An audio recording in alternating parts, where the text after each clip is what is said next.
فإنما شفاء العي السؤال. Sesungguhnya obat dari ketidaktahuan adalah bertanya. Baik Ustaz, kita lanjutkan sesi tanya jawab kita. Kita buka pertanyaan yang pertama. Ustaz, izin bertanya. Silakan. Ustaz, ana memiliki seorang ayah yang mana ayah ana memberikan persyaratan kepada calon suami untuk melakukan tes bebas penyakit AIDS terlebih dahulu sebelum melamar kepada ana. Nah, apakah hal ini dibenarkan dan diperbolehkan oleh syariat, Ustaz? Terima kasih. Baik, terkait dengan pertanyaan apakah persyaratan yang demikian dibolehkan atau tidak, maka menurut para ulama persyaratan yang demikian itu diperbolehkan. Karena apa?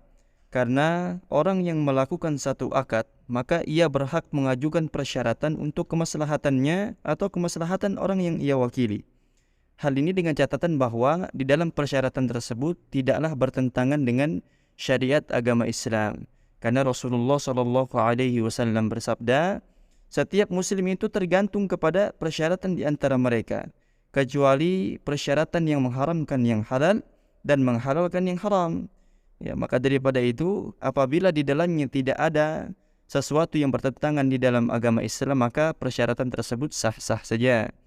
Maka daripada itu dapat kita ambil kesimpulan bahwa persyaratan yang diajukan seorang bapak atau wali si perempuan agar orang yang hendak menikahi putrinya itu harus membuktikan dirinya terlebih dahulu bahwasannya dia terbebas dari penyakit AIDS, maka persyaratan yang demikian merupakan persyaratan yang sah. Wallahu ta'ala a'lam.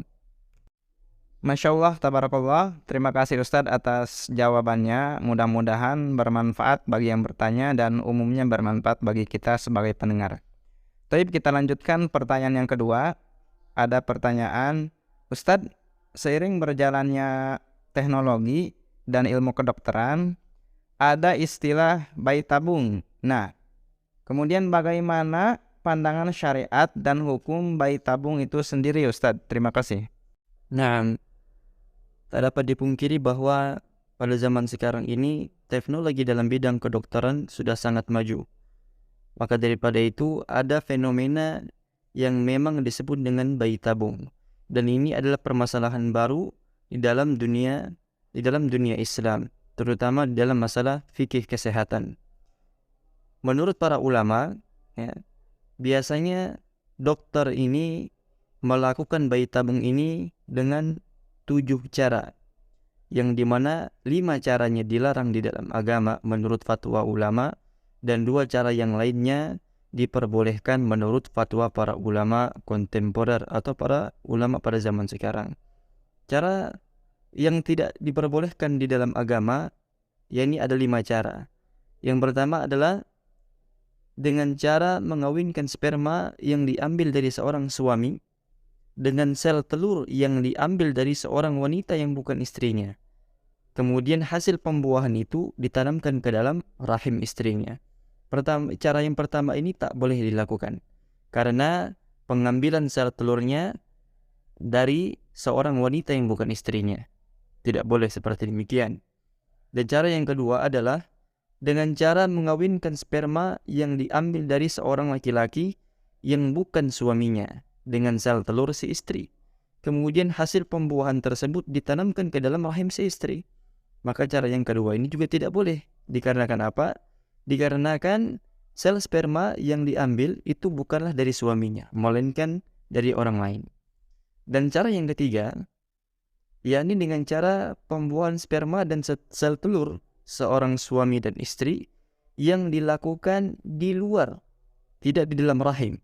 Maksudnya pembuahan ini dilakukan dan diproses di laboratorium. Kemudian hasil dari proses laboratorium tersebut, ya, pembuahannya itu ditanamkan ke dalam rahim wanita yang lain.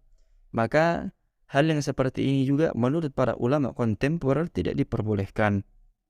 Adapun cara yang keempat, yakni dengan cara melakukan pembuahan laboratorium antara sperma dan sel telur dari lelaki asing dan perempuan asing. Maksudnya apa?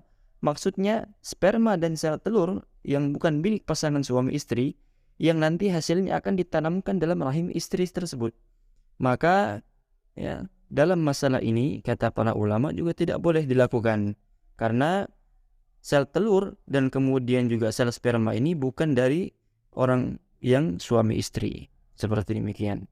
Dan kemudian yang kelima, cara yang kelima ini juga masih dilarang, yakni dengan cara apa? Dengan cara melakukan pembuahan laboratorium antara sperma dan sel telur seorang suami dan istri, kemudian hasil pembuahan tersebut ditanamkan ke dalam rahim istri yang lain, atau istri yang kedua atau istri yang ketiga maupun istri yang keempat.